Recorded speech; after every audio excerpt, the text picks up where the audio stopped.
Hi everyone, it's the Book Cougars, two middle-aged women on the hunt for a good read. I'm Emily. And I'm Chris. Happy Friday! Yay! We're here again, another Friday. 2 Fridays in a row we've made it. Yes. Quite impressed with ourselves. Well, we're back together. We had a hiatus because we were touring the Midwest. Yes, exactly. Individually. Yeah, so we have some books to talk about. Yeah, we were just in Concord, Mass, and we went to the Concord Bookshop. Beautiful little bookstore. Not so little. It's I not don't so know why little. I said little. Yeah, it's pretty large, actually. Yeah, really great selection of books. I saw this one, which I knew was going to be coming out. I actually think I got this as an ARC, and just, I don't love reading poetry digitally. Yeah, that's tough. And I got, when I was in Colorado, in Carbondale, visiting my son, I got a copy of this other one that they have that's called How to Love the World, Poems of Gratitude and Hope. And it sits on my bedside. I have read it cover to cover. There are poems in there that I go back to. It has this really nice feel. I don't know how to describe it. It's textural. It's papery. Yeah. You know, like a lot of books these days are so slick. And that one is, And it's just the perfect size to read in bed. The other one has brought me so much pleasure that when I saw that they had this new one, The Path to Kindness, also edited by the same poet, James Cruz. And this one has a foreword by Danusha Lamiris, who's an author that I really like. Author and poet, I should say. So, The Path to Kindness. Who doesn't need that? And this one's called Poems of Connection and Joy. Yes. Yeah. What about you? Well, to go in a different direction... Dealing with the monsters. That cover. Yeah. Monsters, A Fan's Dilemma by Claire Dederer. This one has been out for some time. It's not been out for a long time by any means. There are a few copies at our library system, and I've had it on hold for a long time, and it's going to be a long time before it comes around to me. So I just pulled the trigger and bought a copy recently, and Britta mentioned possibly doing a buddy read, and I'm totally on board, Britta, if you're watching this, and I'll also DM you somewhere. But this is a book about what do you do with artists who are monsters, basically, who do bad things. You know, do we read their books? Do we buy their art, admire their art? How do we handle that, really? Because it's something a lot of us struggle with when we find out an author is, you know, misogynist or homophobic or anti-Semitic. Yeah. Sometimes it could be so crushing that it's just like, dude, I don't need to read that person's work. Other times you still might want to read the work, but then you start questioning why. Yeah. And how do you reconcile that in your head? So I'm looking forward to this book, Monsters. Yeah, really interesting. Well, this is a joint read, although Chris has already read it. I've never read it. This is The Street by Anne Petrie. We've discovered we had been pronouncing her name incorrectly. This is a reprint. They've put out all of her novels with these new beautiful covers. And I just bought this also at Concord Bookshop yesterday because we are reading this for the Vintage Book Club, which meets next Thursday in South Windsor? South Windsor, right? at the Red Heat Tavern. 1:00 p.m. in person. You are invited. Yes. We're inviting everybody.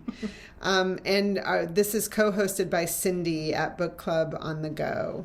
Yes. Yeah. I'm looking forward to discussing that. Yeah. The next book, and this is one I'm super looking forward to this weekend. Thank you so much to Putnam for sending us advanced reader, or it's not an advanced reader copy, it's a review copy of the finished book, How Can I Help You by Laura Sims. This sounds, I mean, look at that cover. Like, you just can't resist that, right? Gosh, it is so great. Yeah. And it has a great blurb on it, too. On the front there. Did you see that? A dark and spellbinding descent into jolly madness. And that's by Nona Awad, author of Bunny. I just wanted to read you all the paragraph description of this, okay? No one knows Margot's real name. Her colleagues and patrons at a small-town public library only know her middle-aged normalcy congeniality, and charm. They have no reason to suspect that she is, in fact, a former nurse with a trail of countless premature deaths in her wake. She has turned a new page, so to speak, and the library is her sanctuary, a place to quell old urges. That is, at least, until Patricia, a recent graduate and failed novelist, joins the library staff. Patricia quickly notices Margot's subtly sinister edge and watches her carefully. When a patron's death in the library bathroom gives her a hint of Margot's mysterious past, Patricia can't resist digging deeper, even as this new fixation becomes all-consuming. Subtly sinister edge. Do you know anyone who has a subtly sinister edge? Right. Yeah, so looking forward to this very much. And the author is a librarian. Yeah, she's a part-time reference librarian in New Jersey, is it? Yeah. Let me look here. Yeah, New Jersey. There she is. She doesn't look subtly sinister at all. No, but I wonder if she's ever found someone dead in the bathroom. I hope not. Yeah, man. It's a tough gig being a librarian. The other book we want to mention is Hester by Lori Lico Albanese. This is the second book in our Scarlet Summer. We are reading books about books in 2023. This one is inspired by, thank you, The Scarlet Letter by Nathaniel Hawthorne, which we just finished reading. Yeah. This copy we have to give away. We are going to give it away on August 1st. All you need to do to be entered to win is to sign up for our newsletter. If you're already signed up, you don't need to do anything. You're already entered to win. And if you're not, go to our website. Super easy to subscribe, super easy to unsubscribe. But we only send one e-newsletter a month. Yeah. I think there was 1 month in, 6 years that we sent 2. Yeah, so, exactly. Yeah. Yeah. And we should say thank you to St. Martin's Press for sending us this copy to give away. Isn't that a beautiful cover? It's so beautiful. So gorgeous. Yeah. But the other thing we want to tell people who are reading along with us of this book is many listeners have told us that the audio book is wonderful, that the narrator is great. So I personally am going to do both. Yeah, I think I will too. Yeah. Then just a little show and tell. We were just in Concord, Massachusetts yesterday, where we visited the Old Manse, which is one of the homes where this guy lived for a while, Nathaniel Hawthorne. And I purchased this biography there. We had a great tour guide, and this is the one that she recommended by Brenda Wine-Apple. I love this picture of him with the rosy cheeks. Yeah. So we had a great time there. We recap our biblio adventure there in upcoming episode 186. Did you already say that? No, and that drops on Tuesday, July 18th. So get your earbuds dusted off and ready. Yeah, yep. All right, everybody.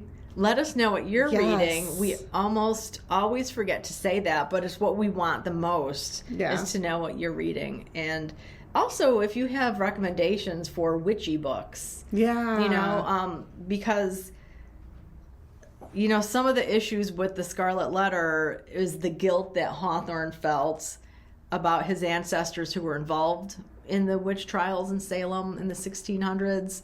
So a lot of the witch stories have kind of found that's the spark. Yeah. At least in the American witch tradition that starts it all. So if you have any witchy books, we'd love to get your recommendations. And if you have a favorite movie adaptation of The Scarlet Letter, let us know that as well, because we're going to be hosting a watch along. I was going to say a listen along. I guess you do both, but and we're still deciding which one adaptation. So we'd love to hear from you. Or spin-off, because I guess like Easy A with Emma Stone, it's not really an adaptation. It's what would you call it? Inspired by? Yeah. Riffing on, if we want to use music metaphors. Yes. Yeah. Or terminology. Well, let us know how your summer reading's going. Also, if you're participating in the Big Book Summer Reading Challenge, we'd love to know how you're doing on that. You know, not to brag, but we've both finished the first book that we decided we were going to read. For me, it was Devil in the Grove. I happen to have it right here by Gilbert King. Yeah, and for me, it was Ulysses by James Joyce.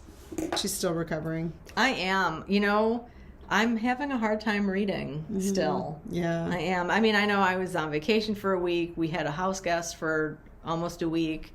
So that kind of throws you off a little bit. But I really do think also Ulysses kind of wrecked my brain for a little while. So hopefully some death in the library can we'll bring do it back. I'm counting on you, Laura Sims. No pressure. All right. Let us know what you're reading down below. And happy reading.